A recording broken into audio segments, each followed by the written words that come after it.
Okay, so my name is Alexander Komashie, and I will be chairing or trying to chair this session, hoping that everything goes very well according to plan.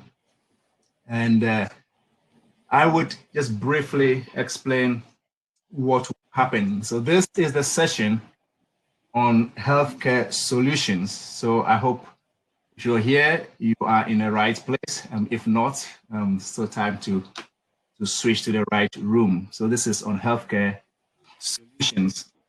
And I must say that I am very, very pleased to announce that one of the papers in our session has been awarded the reviewer's favorite.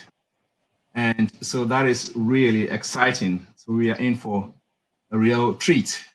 And the winner of that award, I think they're one of the winners, is Hans Wilke, which is the third presentation, has been awarded the reviewer's favorite. So that is congratulations to the authors of that work. So we look forward to hearing more about that a bit later. Now, just a bit of how this is going to run.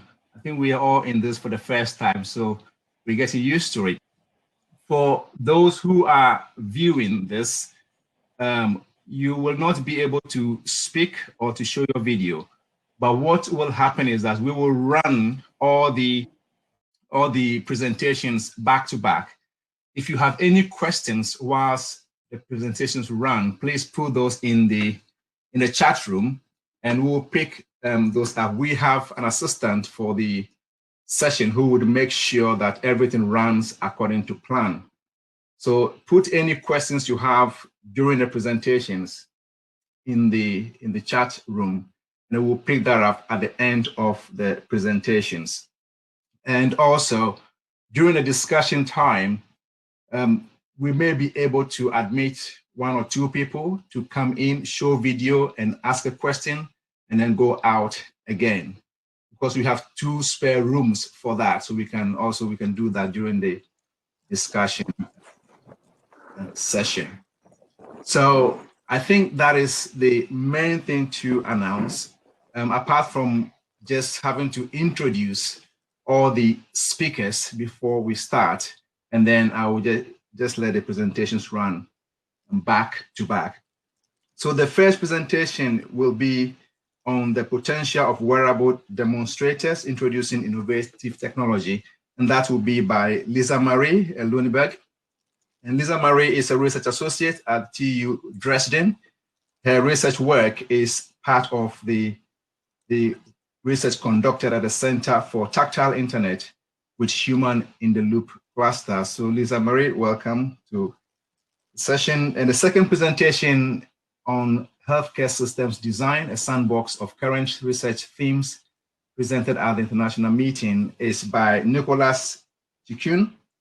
And Nicolas is a postdoc at DTU in Denmark, researching the relationship between technology, human behavior, and systems designed to improve healthcare, and draws on multiple disciplines in systems engineering, psychology, and also neuroscience and design. So Nicolas, thank you for joining us. Thank you for being here.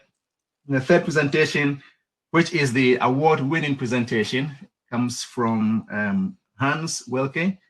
And Hans is also currently at the Department of Design in Hogeschool-Anhalt in the Netherlands.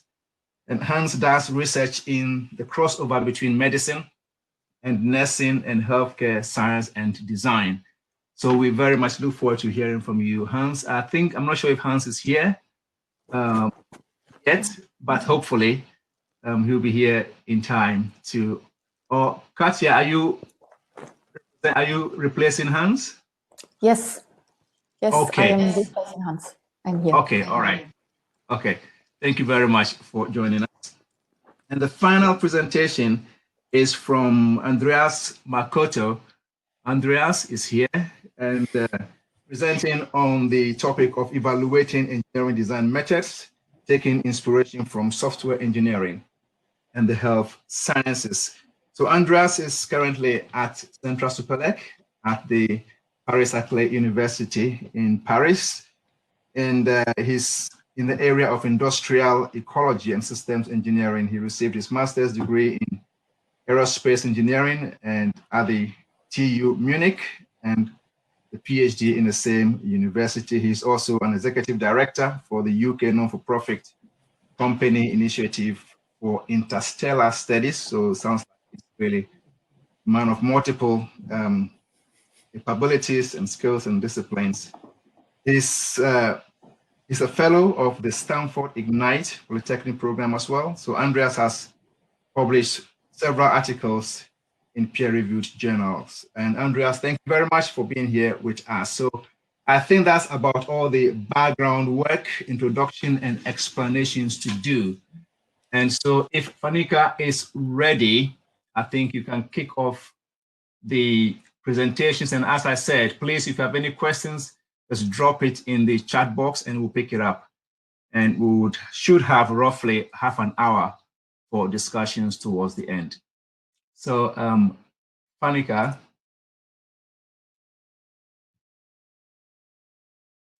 Thank you.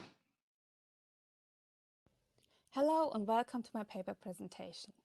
Today I would like to give you a short insight into my research project, the potential of wearable demonstrators introducing innovative technologies.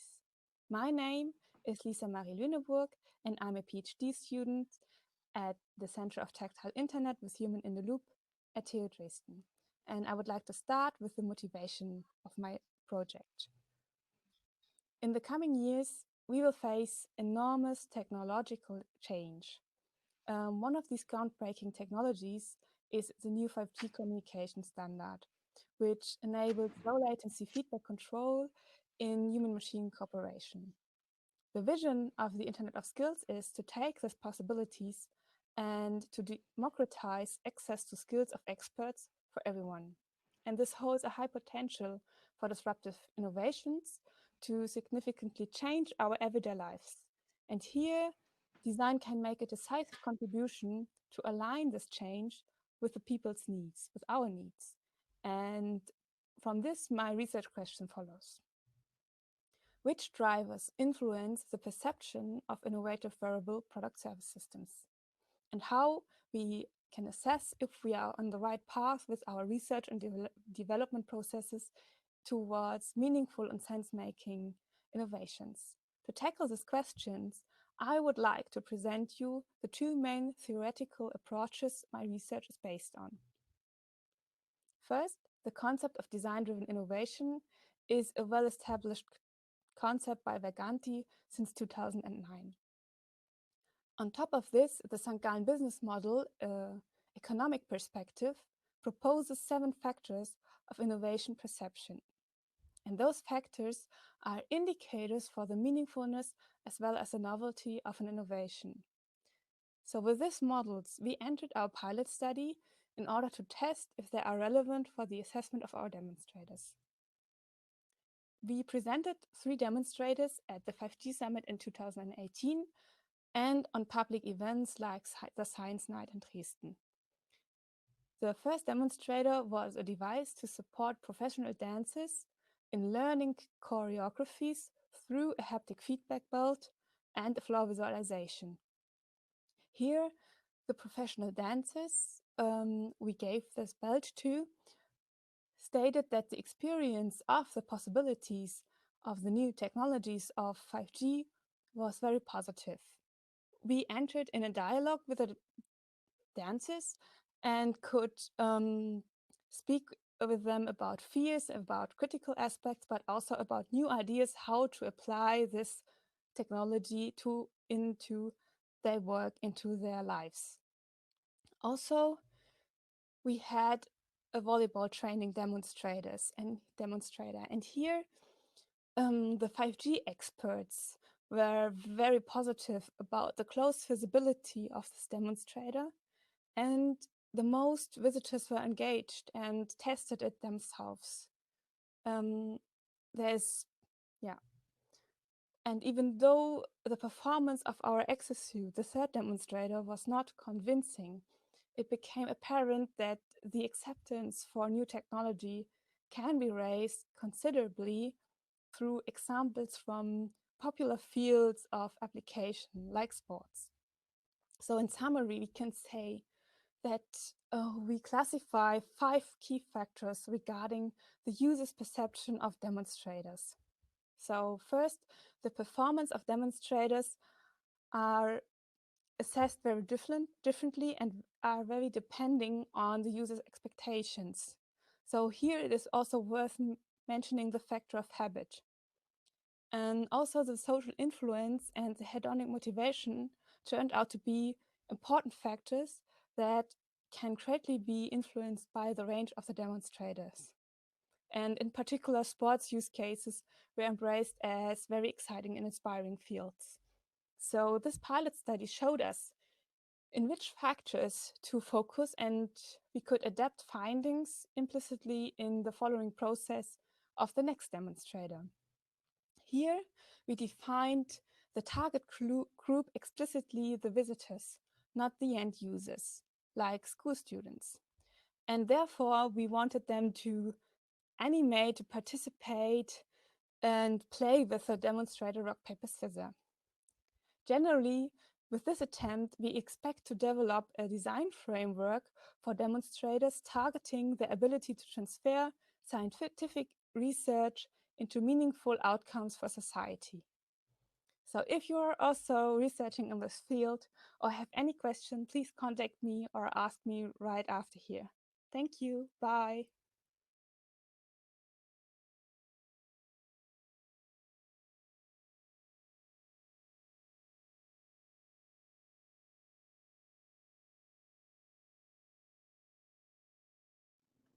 Hello and welcome to everyone watching this online Design 2020 event. My name is Dr. Nicholas Ciccone from the Engineering Systems Design Group at D2 Technical University, and today I will be briefly presenting the paper Healthcare Systems Design, a sandbox of current research themes presented at an international meeting. Maintaining and improving healthcare is one of the greatest of today's societal challenges. Designing better care is a continuous and iterative process involving improvements in infrastructure, treatments, diagnostic and design frameworks. The socio-technical complexity of healthcare means a more holistic approach is needed when designing these complex interventions. In response to the rising challenges faced by healthcare systems, an international group, the Healthcare Systems Design Research Group, has been created with a systems thinking mindset to tackle healthcare system improvement. The cohort consists of many contributors from engineering, management and organizational science, and clinicians, providing a platform to come together and share methods and ideas. This paper reports on the core results from the second international meeting held in Denmark in 2019 and reflects a toolbox of current thinking in the systems approach field in the design of healthcare system improvement. The second international meeting on healthcare system design, research and practice was a 2-day event at DTU Skylab. In 2019, 34 participants from 15 different institutions spanning 7 European countries attended the event. These consisted of researchers, clinicians, health innovation consultants, and policymakers. The 3 main aims of the meeting were to, firstly, learn more about the research of all attending participants, secondly, map expertise and identify areas for collaboration, and thirdly, and lastly, to plan future outputs for the community dedicated to healthcare systems design. So data was collected on participants asking about their target publication journals, their overarching research disciplines, and also the methodologies and frameworks that they most regularly use.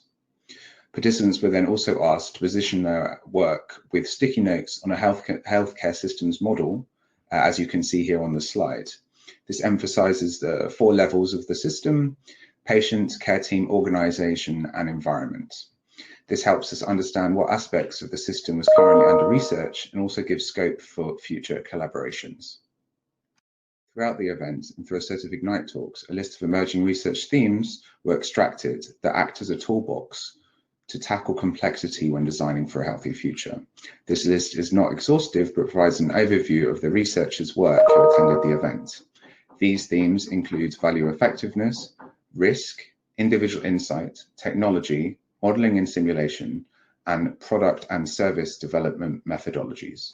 The first tool in the toolbox that we will discuss is designing for value-effective healthcare. A variety of concepts exist around designing value-effective healthcare, depending on which stakeholder is asked. However, generally, this is usually calculated by evidence-based data on patients' care and perceived value against expenditures. It's a core systems design task to create value-effective innovation in health systems, while balancing the many integral relationships between subsystems. Engineering Systems Design Group proposes an approach founded on behavioral theory, technology, and a contextual understanding of healthcare delivery systems, and how by balancing these angles, value effectiveness can be achieved. The second tool is accounting for risk. Risk is prevalent in healthcare and affects patients, staff, and organizations. Design can be used to improve patient well-being by accounting for risk to deliver safer, more effective, affordable care. The systems thinking perspective considers the interactions between the people, environment, design, and risk within a system. The next tool, gaining individual insight leading to systemic change, introduces a bottom-up approach which frames intervention design based on the level of the individual. Gaining insight into the needs of patients and healthcare workers can reshape the workings of the overall system. This is one of several strategies that can be implemented to engineer better care. Technological developments in healthcare are improving both patient quality of life and lifespan, and have a radical impact on medical process and drive change in healthcare professional practices. Medical technology, when integrated successfully, has the capacity to improve efficiency and value. Technology provides a modality to collect and harness more data, both in context of research endeavors, but also to support the design of products, interventions, and organizations. Development methodologies help create value-effective healthcare products and services.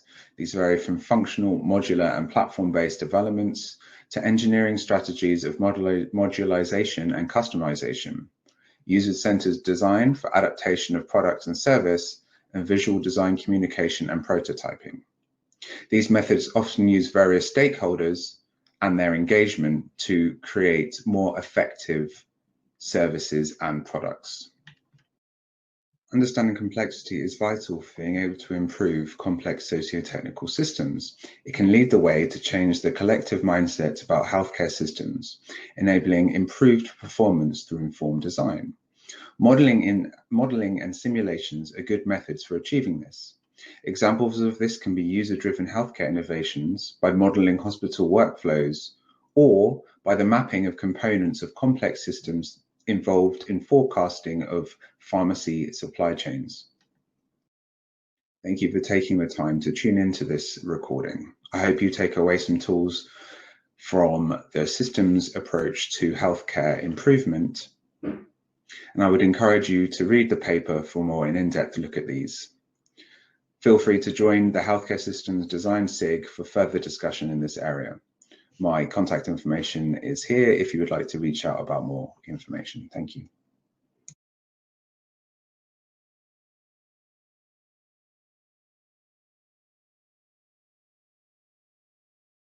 Hello and welcome to a 5-minute presentation of the Healthcare Design Dilemma. As a designer of digital healthcare products, you probably need 3 things. That is some basic medical knowledge, understanding of the context in which these devices are used, and most important of all, you need to know the users. When I worked for one of the leading manufacturers of these expert medical devices, I noticed that the designers there didn't have any prior medical education. They also didn't go to hospitals for field research or met actual users, which made me wonder, how can one design user-friendly medical devices without medical knowledge, field research, or getting in touch with the users? Spoiler alert here, you barely can. But still they do, and that led to our research question: what challenges are involved in the design process of these digital healthcare products, and what might be opportunities to improve the process? In order to gain a comprehensive understanding, we followed the case study method, and our data collection includes 4 different data sources. A participatory observation, where I spent 5 months as an intern working in the organization, and hence was able to gain first-hand insights on work processes and design strategies. Second, a diary study, in which employees documented their information-finding processes during everyday work. And third, we conducted 9 semi-structured interviews with designers, UX researchers, and product managers of the organization. Last but not least, we analyzed and compared publicly available job postings that gave us insights on the organization's requirements for the different professions involved in the design process and about their self-perception. Triangulating these different data sources, we identified 3 barriers that healthcare designers are facing in the industry based on this case study. First is a lack of user access. Mapped on the idealized user-centered design process, the division of tasks between designers, product managers, and UX researchers looked like this. Market user research and defining the product requirements was conducted by the product manager together with the UX researcher. The designer's job then was to come up with concepts and build prototypes, which they handed over to the UX researchers again, so that they can invite users, do testings, and collect user feedback. The results were then reported back to the product manager and the designer. This strict division of labor in the design process was installed to minimize bias. The proposed design solutions should not be tested and evaluated by the designers themselves, which is reasonable because otherwise it would be a bit like peer reviewing your own paper. But the problem here is that designers were left out of the phases in which they could meet, observe, and talk to users, which is crucial to emphasize with them for a user-centered design process. We found that there is a practical mismatch between user-centered design processes learned from the textbook example and design practice in the healthcare sector, which is finding the process dissonance. The design process of the company was mostly technology-driven, which means in a simplified way, they develop new technologies and identify business opportunities, turn them into concepts and fit them to the users. In contrast, the designers describe their own process as user-centered, which starts with understanding the users, then creating concepts to fulfill their actual needs, and from there identify new business opportunities and decide which technology needs to be developed. The resulting dissonance is forcing designers to follow a process that they do not identify as their own and therefore causing feelings of stress and frustration. Third is a lack of medical expertise. To answer questions about medical terms during their everyday work, the extensive use of informal sources like Google or just asking a colleague was remarkable. Whereas the variety of information sources for device-related questions was much broader. These results already indicate a strong focus on technology within the organization. Although there was an equal interest in understanding the medical background and the users, the organization seems to lack resources to answer those questions easily. Designers struggled with the lack of user access and medical training. This lack required additional effort, but might result in reduced motivation and innovation. The question arises whether user-centered design methods have not yet reached corporations in the healthcare sector, such as the one we studied, or if these methods might not be as effective as anticipated, at least not in technology-driven fields such as healthcare device manufacturing. Considering the growing competition from big user-centered tech companies like Apple or Google, who entered the healthcare market a couple of years ago, the traditional players might need to rethink their strategies. Based on the insights from the case study, we derived several actionable recommendations for healthcare design manufacturers.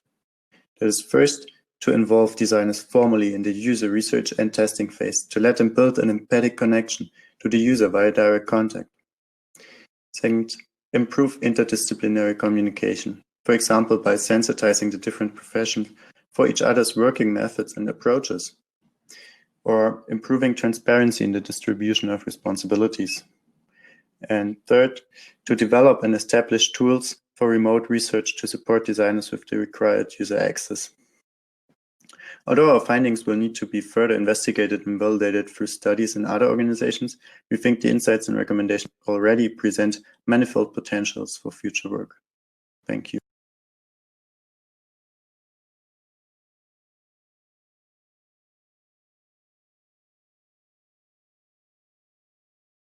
How do we evaluate engineering design methods? An engineering design method is a description of how a specified result can be achieved, and it is considered a key result of academic design research. But how do we know that a design method actually works? This brings us to the evaluation of design methods. It turns out that the design methods which have been presented in journal papers, a large fraction of them is not evaluated at all. And if we look at design methods used in practice, even well-known methods such as quality function deployment their effect seems to be rather ambiguous, which means that we don't know if they have their desired effect or not. So with these shortcomings in our domain, can we actually learn from other domains in which these evaluation methods have been matured further? And in this paper, we're specifically looking into software engineering and health sciences because of their similarities to the field of engineering design. We start with software engineering. A lot of the approaches for evaluating software engineering methods are similar to those used in engineering design, such as case studies, surveys, controlled experiments, ethnographies, and action research. One exception is meta-analysis. Meta-analysis is able to pool data from multiple studies, and as a result, we get the effect of the method under consideration across a set of statistical studies, which makes it so powerful. However, one of the preconditions of applying meta-analysis is that all of these statistical studies need to be based on the same quantitative measure for the effect of the method under consideration. And this is the main obstacle for adopting meta-analysis to engineering design, because currently we do not have these agreed upon standards for measuring the effect of a specific design method. We continue with medical interventions. Methods for evaluating medical interventions are organized in a hierarchy, where randomized controlled trials and systematic review meta-analysis are the pinnacle. The field is currently moving towards the evaluation of complex interventions. A complex intervention is an intervention such as a public healthcare program, and we take as an example a smoking prevention program. In a smoking prevention program, we have multiple interventions such as classroom instructions and an advertising campaign, so they are multi-component. And these interventions, they also interact with each other over time, which means that a classroom instruction might be followed by an advertising campaign, so they are dynamic. Complex interventions share a lot of characteristics with engineering design methods. And therefore, the evaluation methods for complex interventions might be adoptable to engineering design methods. Here, we consider theory-driven evaluation and full description of intervention system. Both approaches where a model of the interventions is created and the causal links between them. So these two are worth looking deeper into. To conclude, we should care about the evaluation of design methods. We want to know if the design methods we develop have the desired effect or not. We took inspiration from fields where these evaluation methods have already been further developed and matured, such as software engineering and health sciences. The specific evaluation methods we identified as promising are meta-analysis, theory-driven evaluation, and full description of intervention system. However, in order to adopt these approaches to the field of engineering design, we first need to agree on standardized approaches for evaluating design methods, and we also need to agree on principles and protocols for doing that. However, we think that this is a worthwhile endeavor because it will increase the credibility of our field as a whole. And we hope that this paper made a contribution towards that.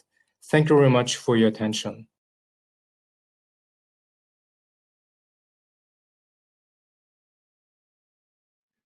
Thank you very much to all of our presenters. We now have about 30 minutes for discussions, questions and answers.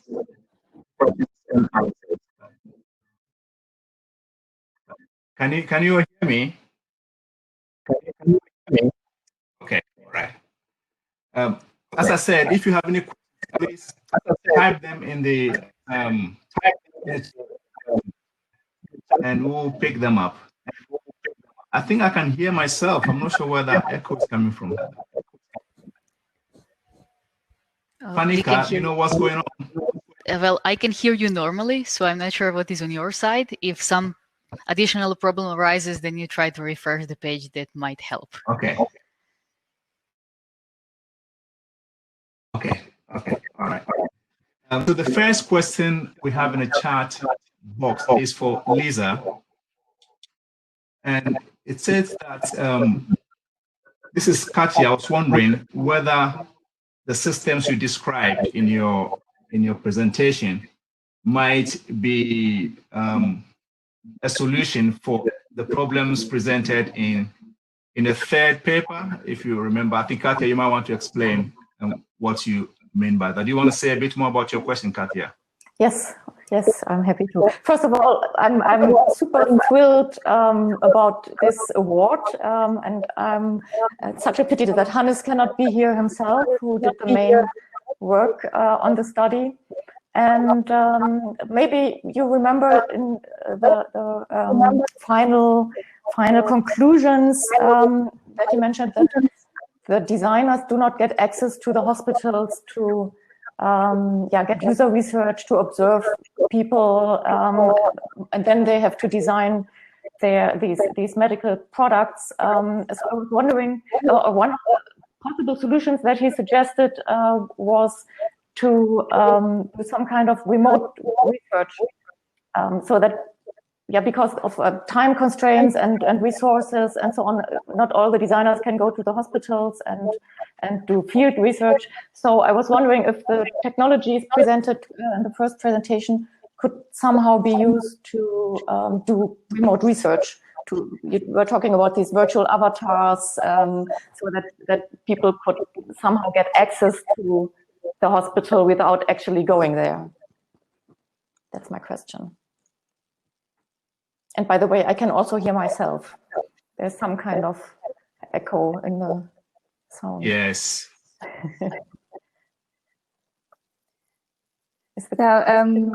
Yeah, thank you, Katja, for this question, and congratulations to the award first. Yes, I think this is possible, that through tactile internet technologies, you would be able to transfer skills. So it does not have to be just expert skills, or in a user-driven design process, of course, the user is the expert. So it will be totally also possible to transfer the skills of the users to the designer through motion tracking systems, which can then communicate in real time with the user, with the designer out of the hospital. So we had more in mind to exchange the skills of expert surgeons, which developed very specific skills in some surgery types. But of course, you could also use these technologies for remote research. Thank you very much, Thank you, Lisa. There is another question here, which is for Katja, Hans, but I guess you're here. And this is a question from Camilla. It says, did any of the observed challenges relate to the restrictions that exist for testing medical products on users before they are validated? Yeah, I think not really. I think the main restrictions, as I mentioned before, were caused by resources of the medical device manufacturer. So they and also, of course, of the hospitals to allocate time to invite people to observe and so on. And maybe it's important to clarify that these products were not for the actual patients in the hospital, but more for the nursing, the staff, nurses and doctors and so on. So I think it's not about these restrictions that there should not be access or testing of some kind of devices with the patient. But the problem was more that the designers didn't have the chance to actually observe how the doctors interacted with these technical devices and so on before the design. Okay, thank you very much. There's another question for you. It's a question from Guillaume. asking, how do you think the issues you identified in the design process affects the quality of the final designs and the products put on the market, especially for such sensitive products? Well, personally, I think it affects it a lot, and that there are certainly also in the research, in the literature that we research, there are multiple examples of products that are not usable, or the usability of the products is not really working for many of these people working in the hospitals. So I can only speak, of course, from what Hannes has found out in this one organization. Of course, the company is quite successful. It can be considered the world market leader for products in a very specific sector of products. So, I mean, also in the end, he speculated a little bit like, is this something that these user-centered approaches have not reached this particular company? Would it maybe help them to make even better products? But based on his experience, it was problematic that there was not this sufficient user access and research and medical expertise among the designers. Mm. There are quite a few questions for you. I think I'll ask one more for you, Katja, and then I think we'll pick a few others for the other presenters as well. So this one is from Anja. It says that looking into the relation between user and designer in medical device development context, what is your experience or thought on the role of the clinician and other healthcare professionals? I'm not sure I understand the question. Who asked it? I'm searching to read it. Who was asking this question? I think the question really is about what you think is the role of clinicians and other healthcare professionals in the design. In the design process. Yeah. Okay. Well, I think that the clinician staff, personnel, and doctors and medical staff and so on, they are the users of the products that are being designed, and so I think that some sort of co-creation process or design process would make a lot of sense to really involve these people, to observe them, like interacting with early prototypes and so on.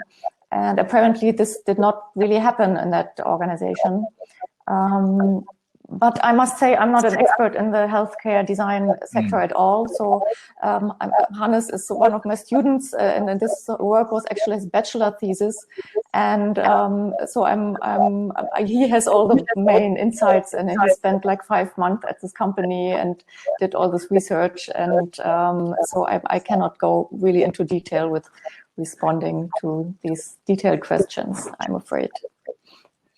Thank you for that, Katja. I think Claudia commented on that question as well, saying that not all designers in a process need to talk to users who in a design team should.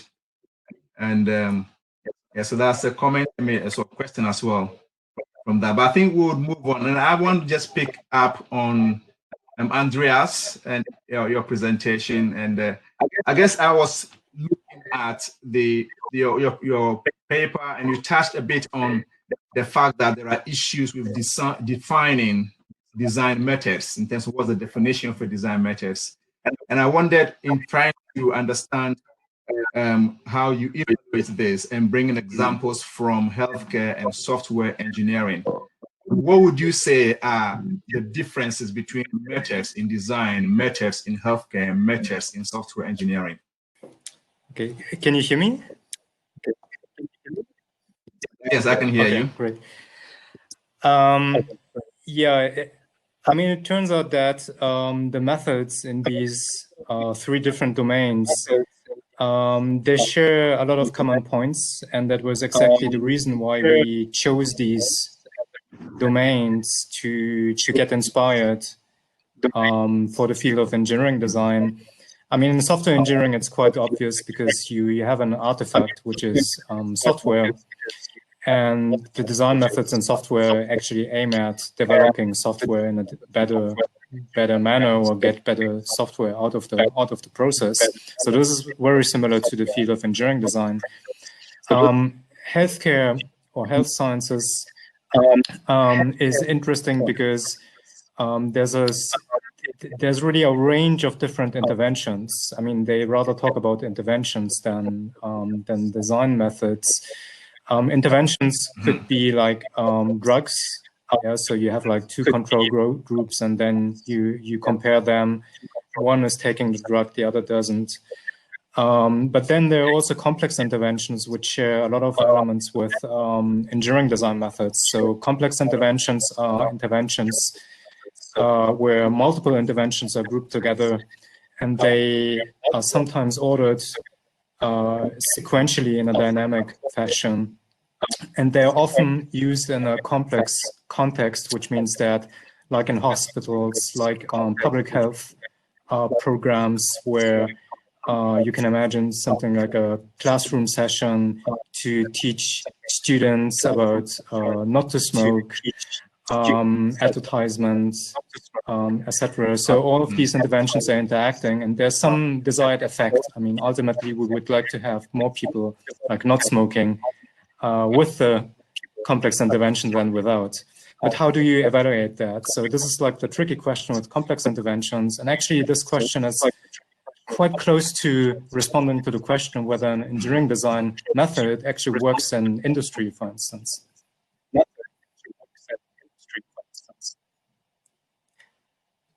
So I'm not sure. Yes, I guess I was going to ask another question in relation to that.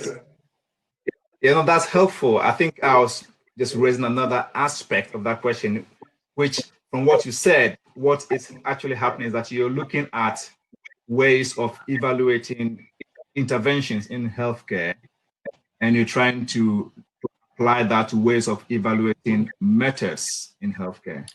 And I wonder, what do you think will be some of the challenges in doing that? Okay.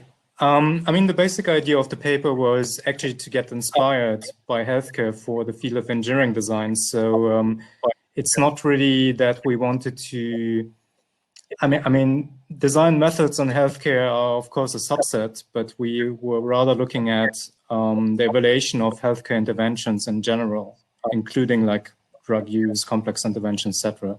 So I think that's the reason why the positioning of the paper is a little bit different. We wanted to rather get inspired by these evaluation methods in healthcare.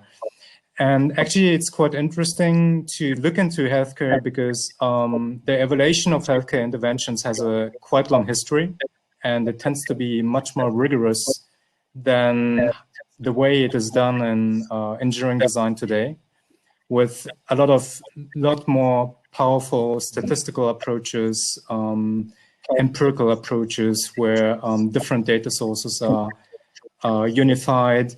Meta-analysis is, for instance, one very powerful method which has found limited use in engineering design, but which could be extremely powerful for demonstrating if a certain design method has a desired outcome or not.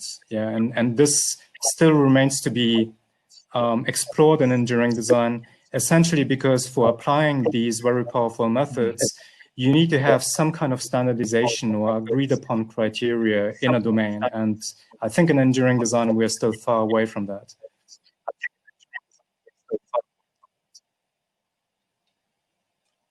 Okay, thank you. So we still have about 15 minutes. So if you have any questions for our presenters, please feel free to put a question in. Also, there's a question here for Andreas. It says, could you elaborate what you mean by theory-driven evaluation? So selection of theory is key. How might you be guided to choose the most appropriate theory? Okay, yeah, great question. Thank you. So I'm not the expert on theory-driven evaluation. My co-author Guillaume has looked much more deeply into that. What I can say is that... Yeah, I think Guillaume is coming in now. Oh, okay. Guillaume is coming to the rescue. Can you hear me? Yes, we can hear you, Guillaume. Yeah, I think usually the approach, and I can share some references if you want about this, but is to craft a theory that basically explains, it's not to take one big overarching theory and say our method basically derives from this theory, is to assemble what people have called small theories of treatment or anything else, basically, that will explain all the causal chains in your method and how it is going to be implemented, so the type of, I don't know, training, communication, etc., that you're going to put around it. And that can borrow from a variety of theories. And then how, yes, Claudia, I know, but I think this particular paper mainly looks at clinical trials, which we're trying to go beyond in that case. But how do you select theories is, well, I think it's up to the person who develops the method, and the ambition of the evaluation is then to test that theory. So I don't know if I've got the reference here ready. But it could be, yeah, it could be from a variety, and it will most likely be from a variety of knowledge fields, including, I don't know, behavioral sciences or organizational sciences that will tell you how, I don't know, a method will flow through an organization or something like this, and design here as well.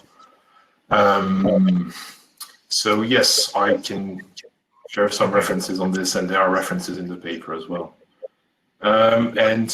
Yes, I can see that there is a comment about theory of change approaches from Saba, and yes, this is something that is related.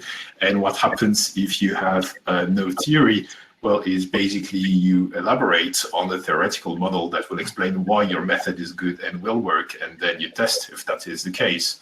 And it doesn't need, once again, to be a big theory that will explain everything. It is basically a causal model of why your method is good and works in a given context to achieve given objectives through a given causal chain. I hope this answers. Okay. Thank you very much, Guillaume. Yes, so that is really, I'm quite keen to bring Nicholas into the discussion. And I think the question I wanted to ask Nicholas is that you identified a number of themes from the meeting outcome. And I just was wondering that, what do you think are some themes that might be missing from what you have, which are really important? Thanks, Alex. So I think the things that I mentioned in the presentation were kind of like a snapshot of what's happening in the community at the moment. And I think rather than a completely missing theme, I think it's going to be more about how these themes change over time. So we mentioned technology as one of the emerging themes that's going to be having the greatest impact on healthcare system design. And I think that technology that we're experiencing today is going to be very different to the technology that's going to be developed in a few years' time. So I think it's going to be, as much as there probably are other themes out there that I can't think of at the moment. Another issue will be how the themes that I mentioned are going to develop in the coming sort of years, and how we're going to keep up with that as a community to design for better care. Was there a particular theme that you thought that or that the community had missed? Because I think with the limited participants, there was obviously going to be some themes that weren't covered. Maybe in the chat as well. Yeah, I think in my perspective, I think the thing that often comes to my mind is policy, which is something that we haven't really touched on much. So I think that is one thing that comes to mind, that when we talk about health systems, I think policy is an important element of that, but we don't often address. So I wonder if there may be other aspects as well that we might be missing. Yeah, definitely. I think policy is sort of a framework to push out the change that's developed through the other themes. Is definitely going to be a big influencer on the system. It's maybe more of a filter. Yeah. So there are some references being put in the chat box for, I think, Andreas and Guillaume. Thank you, Anja. Has anyone got a question? I mean, we have one spare slot on the, so if you want to ask a question, you can click on request audio and video and come in and ask your question as well. Any questions for our presenters?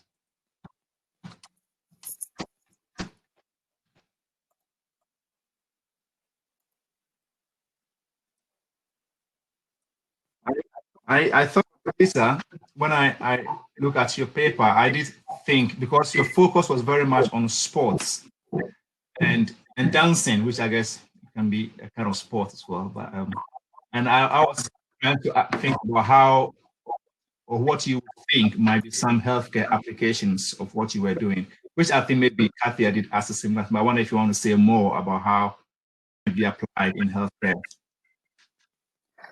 Oh, there are a lot of possibilities. Oh, we lost you. Yes, I'm not sure what happened, but I think that Lisa is back now. Okay.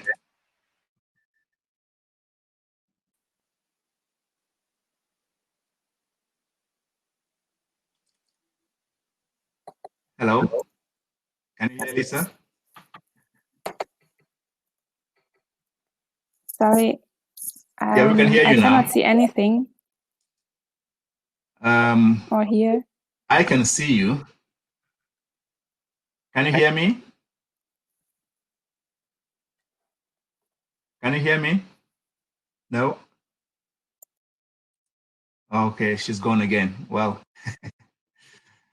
that's technology. Yes, I will try to message her. Okay, no problem. Okay, so we still have about 7 minutes to go. So if anyone has any question for our presenters, please do feel free to ask.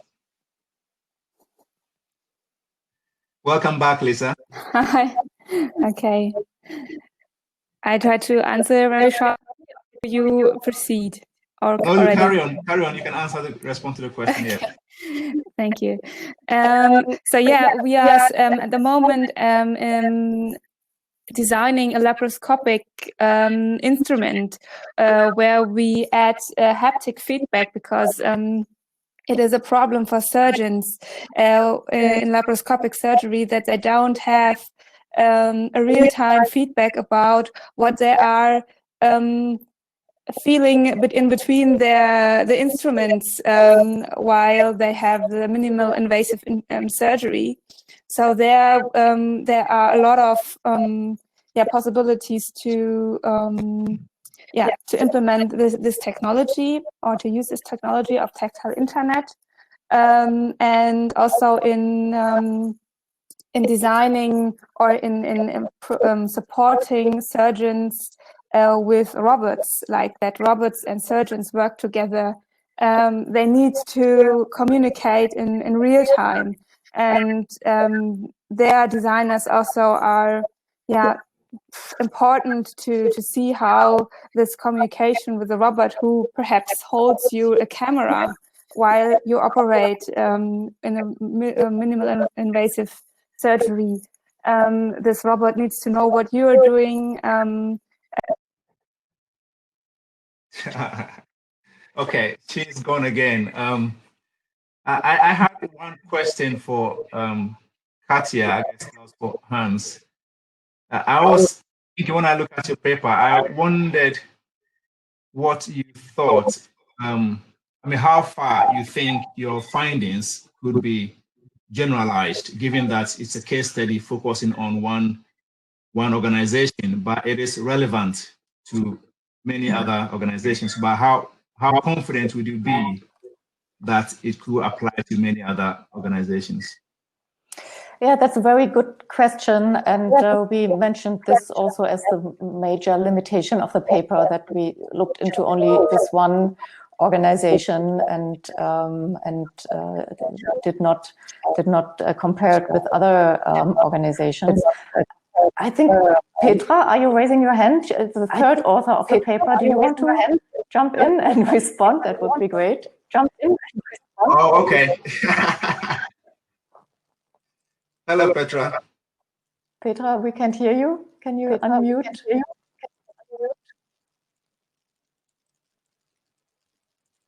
Yeah. Hello. Hello. No, yes, okay. I think the question is always, when you do a single case study, always people ask, why do you think this is important? Because it might be a single case and you will not find this exam. But alone the fact that you find this kind of result is relevant, because it is happening, and we have to find also theories which are able to explain this kind of thing what we have found. You see what I mean? Sorry, I think I missed. Can you say that again, please? Yeah, the acoustics is very difficult. I think that each result what you find in a scientific investigation is an important result. That means it is, of course, it has a different handling if you say 200 times you have found it. But if you find it only once, it's even more important, you can say, because this one has been found and only this one, and therefore we also need to explain by theories each single result which we found, which is gained in a scientific manner. Yeah. So I think that's generalization is not necessarily the most relevant part, because we should explain not only the big data, so to say, but also the single case studies. So we should not only describe single cases, we should also explain single cases. Thank you very much, Petra. Welcome. Thank you. Yeah. So we have 2 minutes, and I think if someone has one last question, we can take that. Or in the absence of any other question, we can express our thanks to the presenters. Okay, so Guillaume says a starting point on theory driven. Okay, so is that referring to that? So I think that is for the previous discussion. Guillaume has put a reference there for anyone who's interested. Thank you very much, Guillaume. So I think our time is up now. So I want to say thank you very much to our presenters for putting in all the work, and congratulations once again to Hans and the team for winning the award. And thank you all for your participation, and enjoy your conference. Bye-bye. Thank you. Bye. Thank you.